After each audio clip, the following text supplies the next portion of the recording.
ఈ మధ్య కాలంలో భార్య చేతిలో మరో మొగుడు బలి అనే న్యూస్ చాలా కామన్ అయిపోయింది.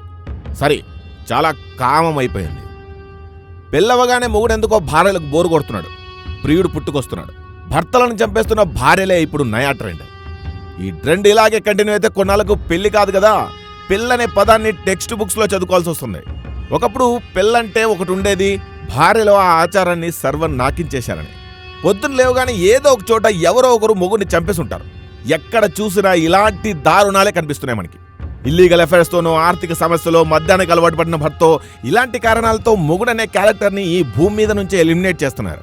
దీనికి తోడు ప్రేమించిన యువకుని మర్చిపోలేక, చేసుకున్న వాడితో ఉండలేక, భర్త ఇచ్చే సుఖం సరిపోక భర్తలకు విడాకులు ఇచ్చే వాళ్ళు కొందరైతే పెళ్ళైన మరుసటి రోజు నుంచే భర్తతో గొడవ పడుతూ వారిని ముక్కలుగా నరికేసి పాతేస్తున్న వాళ్ళు మరికొందరు.